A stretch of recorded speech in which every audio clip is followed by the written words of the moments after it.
செய்திகள். புளியந்தோப்பில் பூங்கா மற்றும் விளையாட்டுத் திடலில் 40 லட்சம் ரூபாய் மதிப்பீட்டில் கட்டப்பட்ட உடற்பயிற்சி கூடத்தை அமைச்சர் சேகர்பாபு அவர்கள் திறந்து வைத்துள்ளார். ஸ்மார்ட் மீட்டர் பொருத்தப்பட்ட பிறகு மாதாந்திர மின் கணக்கீடு முறை விரைவில் நடைமுறைக்கு வரும் என்று அமைச்சர் செந்தில் பாலாஜி அவர்கள் தெரிவித்துள்ளார். தாவேகா கட்சி தலைவர் விஜய் அவர்கள் சென்னை பனையூர் தலைமை அலுவலகத்தில் தாவேகா கட்சி நிர்வாகிகளுடன் ஆலோசனை மேற்கொண்டு வருகிறார். நாம் தமிழர் கட்சியின் நிர்வாகிகள் மற்றும் தொண்டர்கள் அக்கட்சியிலிருந்து விலகிய நிலையில் திமுகவில் இணைந்தனர். குடியரசு தினத்தை முன்னிட்டு தூத்துக்குடி விமான நிலையத்தில் 3 அடுக்கு பாதுகாப்பு அமல்படுத்தப்பட்டுள்ளது. GSLV F-15 ரக ராக்கெட் வரும் 29ஆம் தேதி ஸ்ரீஹரிகோட்டாவில் இருந்து விண்ணில் செலுத்தப்படுவதாக இஸ்ரோ அறிவித்துள்ளது. மத்திய உள்துறை அமைச்சர் அமித்ஷா அவர்கள் வருகின்ற ஜனவரி 31ஆம் தேதி தமிழ்நாட்டிற்கு வரவுள்ளதாக தகவல் வெளியாகியுள்ளது. சென்னையில் இன்று 22 கேரட் ஆபண தங்கத்தின் விலை சவரனுக்கு 240 ரூபாய் அதிகரித்து ஒரு சவரன் 60,440 ரூபாய்க்கு விற்பனையாகிறது. அதேபோல் 1 கிராம் வெள்ளியின் விலை கிராமிற்கு 1 ரூபாய் அதிகரித்து 1 கிராம் வெள்ளி 105 ரூபாய்க்கு விற்பனை செய்யப்பட்டு வருகிறது. சென்னை தீவுத்திடலில் நடைபெற்று வரும் பொருட்காட்சியை கடந்த 16 நாட்களில் மட்டும் 1,50,000 பேர் பார்த்துள்ளனர் என்று தகவல் தெரிவிக்கப்பட்டுள்ளது. மதுரை மாவட்டம் அரிட்டாப்பட்டி டங்ஸ்டன் சுரங்கத்திற்கான ஏலத்தை ஒன்றிய அரசு ரத்து செய்தது. தமிழகத்தில் இன்று கோவை, திருவாரூர், செங்கல்பட்டு, கிண்டி ஆகிய பகுதிகளில் தனியார் துறை வேலைவாய்ப்பு முகாம் நடைபெற உள்ளதாக தெரிவிக்கப்பட்டுள்ளது. IAS, IPS உள்ளிட்ட சிவில் சர்வீஸ் பதவிகளில் 979 காலி பணியிடங்களுக்கு விண்ணப்பிப்பதற்கு பிப்ரவரி 11ஆம் தேதி கடைசி நாள் என்று தெரிவிக்கப்பட்டுள்ளது. குடியரசு தினம் வருகின்ற 26ஆம் தேதி கொண்டாடப்பட உள்ள நிலையில் கூட்ட நெரிசலை தவிர்க்கும் வகையில் சென்னை, எழும்பூர் மற்றும் கன்னியாகுமரிக்கு இடையே சிறப்பு ரயில் இயக்கப்பட உள்ளதாக தெற்கு ரயில்வே அறிவித்துள்ளது. பொங்கல் பண்டிகைக்கு இயக்கப்பட்ட பேருந்துகளில் கடந்த ஆண்டை விட 27% பேர் கூடுதலாக முன்பதிவு செய்து பயணம் மேற்கொண்டுள்ளதாக போக்குவரத்துறை தெரிவித்துள்ளது. திருப்பூரில் நூல் விலை கிலோவிற்கு 7 ரூபாய் குறைந்துள்ளது. கள ஆய்வு மேற்கொள்வதற்காக முதலமைச்சர் மு.க.ஸ்டாலின் அவர்கள் வருகின்ற 27 மற்றும் 28 ஆகிய தேதிகளில் விழுப்புரத்திற்கு பயணம் மேற்கொள்ள உள்ளதாக தகவல் வெளியாகியுள்ளது. அமைச்சர் அனிதா ராதாகிருஷ்ணன் அவர்களின் 1,26 லட்சம் ரூபாய் மதிப்புள்ள சொத்துக்களை சட்டவிரோத பணப்பரிமாற்ற தடை சட்டத்தின் கீழ் அமலாக்கத்துறை முடக்கியது. சென்னை சென்ட்ரல் கோபுரத்தின் மேம்பாட்டிற்கான கட்டுமானம், கட்டிடக்கலை, மின்தூக்கி, நகரும் படிக்கட்டுகள் போன்ற பணிகளின் வடிவமைப்பு மற்றும் கட்டுமானம் போன்ற பணிகளுக்கு 349 கோடி ரூபாய் மதிப்பில் ஒப்பந்தம் கையெழுத்தானது. தை அமாவாசையை முன்னிட்டு வருகின்ற ஜனவரி 28ஆம் தேதி சென்னை மற்றும் பிற இடங்களில் இருந்து ராமேஸ்வரத்திற்கு சிறப்பு பேருந்துகள் இயக்கப்பட உள்ளதாக தெரிவிக்கப்பட்டுள்ளது. 2024-25ஆம் நிதியாண்டில் இந்தியாவின் ஏற்றுமதியில் 45.79 விழுக்காடு பங்களிப்பை சிறு குறு தொழில்துறை வழங்கியிருப்பதாக ஒன்றிய புள்ளியியல் துறை அமைச்சகத்தின் தரவுகள் தெரிவித்துள்ளது. திருச்சி சூரியூரில் 3 கோடி ரூபாய் செலவில் நிரந்தர ஜல்லிக்கட்டு அரங்கம் அமைக்க தமிழ்நாடு விளையாட்டு மேம்பாட்டு ஆணையம் டெண்டர் கோரியது. தமிழக நிலப்பரப்பில் இருந்துதான் இரும்பின் காலம் தொடங்கியது என்று முதலமைச்சர் மு.க.ஸ்டாலின் அவர்கள் தெரிவித்துள்ளார். சென்னையில் சிங்கார சென்னை பயண அட்டை திட்டத்தின் கீழ் 12,500 பயண அட்டைகள் விற்பனை செய்யப்பட்டுள்ளதாக தகவல் தெரிவிக்கப்பட்டுள்ளது. கீழடி திறந்தவெளி அருங்காட்சியகம் மற்றும் கங்கை கொண்ட சோழபுரம் அருங்காட்சியகத்திற்கு முதலமைச்சர் மு.க.ஸ்டாலின் அவர்கள் அடிக்கல் நாட்டினார். ககன்யான் திட்டத்தில் வீரர்கள் தங்கும் அறை எனப்படும் திரவ உந்துவிசை அமைப்புடன் கூடிய க்ரூ மாட்யூல் தயாராக இருப்பதாக இஸ்ரோ அறிவித்துள்ளது.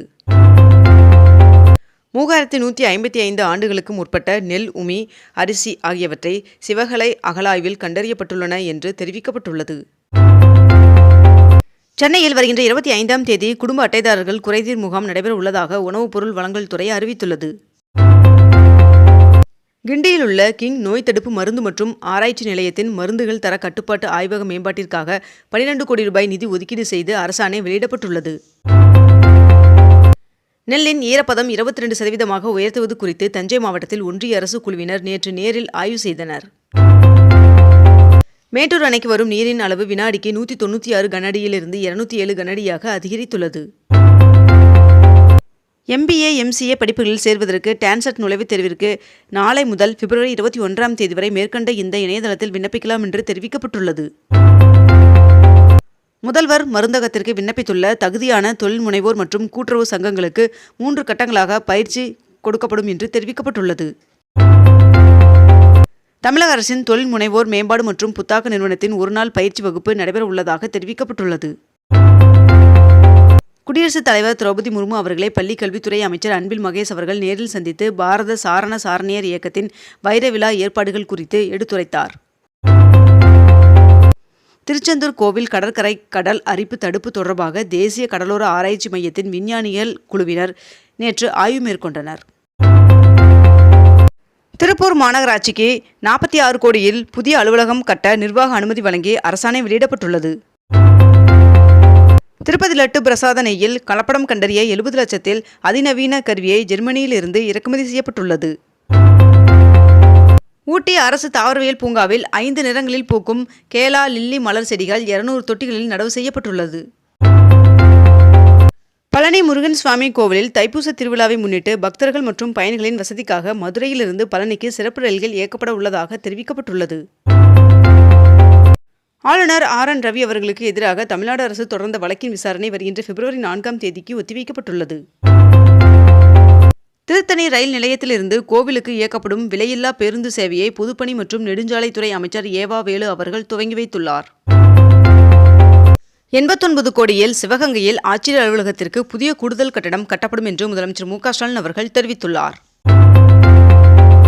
சிவகங்கையில் 376 கோடி மதிப்பீட்டில் 45 முடிவுற்ற திட்டப்பணிகளை முதலமைச்சர் மு க ஸ்டாலின் அவர்கள் திறந்து வைத்துள்ளார். காரைக்குடி அழகப்பா பல்கலைக்கழக வளாகத்தில் வளர்தமிழ் நூலகத்தை முதலமைச்சர் மு க ஸ்டாலின் அவர்கள் திறந்து வைத்துள்ளார். காரைக்குடியில் அரசு ஆதி திராவிடர் நல மாணவியர் விடுதியை முதலமைச்சர் மு க ஸ்டாலின் அவர்கள் நேரில் சென்று ஆய்வு செய்தார். மாதாந்திர பயணச்சீட்டு பெறுவதற்கான காலக்கெடுவை ஜனவரி 24ஆம் தேதி வரை மாநகர் போக்குவரத்து கழகம் நீட்டித்துள்ளது. குறுவை பயிர் காப்பீடு செய்த 29,382 விவசாயிகளின் வங்கிக் கணக்குகளில் 43 கோடி ரூபாய் வரவு வைப்பு என்று அமைச்சர் MRK பன்னீர்செல்வம் அவர்கள் தெரிவித்துள்ளார். இலங்கை கடற்படை சார்பில் ஜனவரி 24ஆம் தேதி மற்றும் 27ஆம் தேதிகளில் துப்பாக்கி சுடும் பயிற்சி நடைபெறுவதால் தமிழக மீனவர்கள் எல்லை தாண்டி சென்று மீன்பிடிக்க வேண்டாம் என்று மீன்வளத்துறை அறிவுறுத்தியுள்ளது. திருச்சி DIG வருண்குமார் அவர்கள் தொடர்ந்த அவதூறு வழக்கில் வருகின்ற பிப்ரவரி 19ஆம் தேதி நாம் தமிழர் கட்சியின் ஒருங்கிணைப்பாளர் சீமான் அவர்கள் நேரில் ஆஜராக திருச்சி மாவட்ட குற்றவியல் நீதிமன்றம் உத்தரவு பிறப்பித்துள்ளது.